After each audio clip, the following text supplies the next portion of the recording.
الحمد لله رب العالمين والعاقبة للمتقين والصلاة والسلام على سيد الرسل وخاتم الأنبياء والمرسلين أما بعد فأعوذ بالله من الشيطان الرجيم بسم الله الرحمن الرحيم يا أيها الذين آمنوا كتب عليكم الصيام كما كتب على الذين من قبلكم لعلكم تتقون وقال النبي صلى الله عليه وسلم إذا جاء رمضان فتحت أبواب الجنة وغلقت أبواب النار وسفرت الشياطين صدق الله العظيم وصدق رسوله النبي الأمي الكريم ونحن على ذلك لمن الشاهدين والشاكرين والحمد لله رب العالمین۔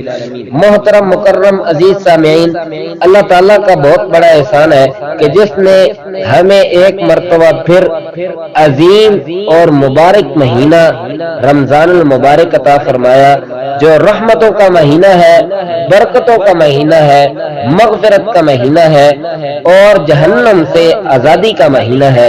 اس مہینے میں اللہ نے روزوں کو انسانوں کے لیے فرض قرار دیا اور انسانوں کو تقوی کے اعلی مقام تک پہنچانے کے لیے سامان مہیا فرمایا ہے۔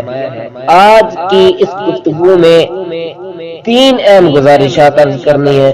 سب سے پہلے رمضان المبارک کی عظمت اور فضیلت، دوسرا روزے کی فرضیت اور اس کا مقصد، تیسرا روزے کی نیت۔ سامعین گرامی، رمضان المبارک وہ مقدس مہینہ ہے جس میں اللہ نے اپنی آخری کتاب قرآن مجید نازل فرمائی۔ جنت کے دروازے کھول دیے جاتے ہیں اس مہینے کے اندر، شیاطینوں کو قید کر دیا جاتا ہے۔ اللہ تعالیٰ قرآن مجید میں ارشاد فرماتا ہے شہر رمضان الذی انزل فیہ القرآن ھدی للناس وبینات من الھدی والفرقان، کہ رمضان کا مہینہ وہ ہے جس میں قرآن مجید نازل کیا گیا جو لوگوں کے لیے ہدایت ہے اور ہدایت کی روشن دلیلیں اور حق اور باطل میں فرق کرنے والا ہے۔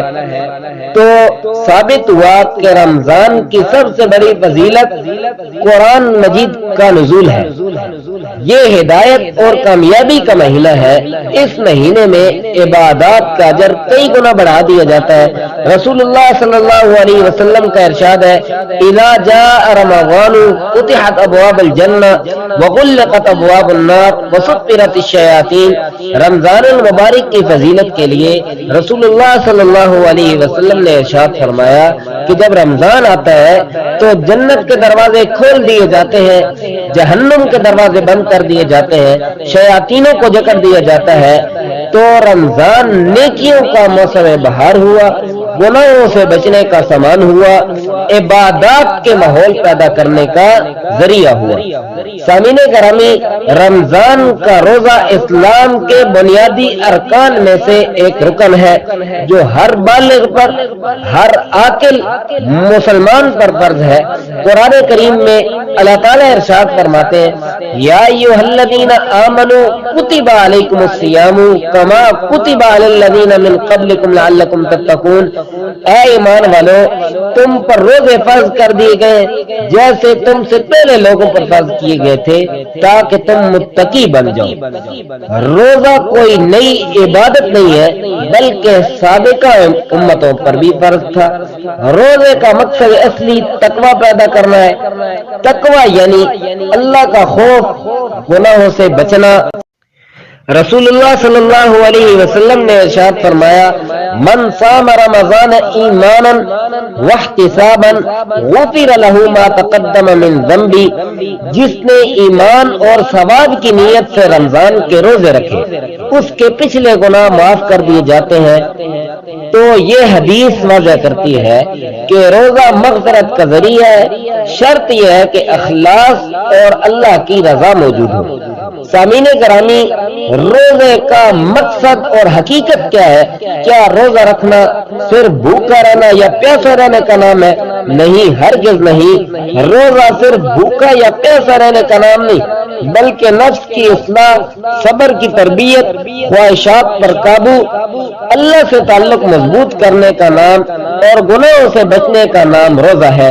رسول اللہ صلی اللہ علیہ وسلم نے ارشاد فرمایا من لم یدع قول الزور والعمل به فليس لله حاجة في ان يدع طعامه وشرابه، کہ جو شخص جھوٹ اور برے کام نہ چھوڑے تو اللہ کو اس کے بھوکا یا پیاسا رہنے کی کوئی ضرورت نہیں۔ سامعین گرامی، اس حضور صلی اللہ علیہ وسلم کے فرمان سے ہمیں یہ بات واضح طور پر سمجھ آتی ہے کہ روزہ محض بھوکا یا پیاسا رہنے کا نام نہیں ہے، بلکہ بری عادات کو چھوڑنے کا نام روزہ ہے، نفس کی اصلاح کرنے کا نام روزہ ہے، صبر کی تربیت جو ہمیں ملتی ہے اس کا نام روزہ ہے، خواہشات پر قابو کا نام روزہ ہے، اللہ سے تعلق مضبوط کرنے کا نام روزہ ہے۔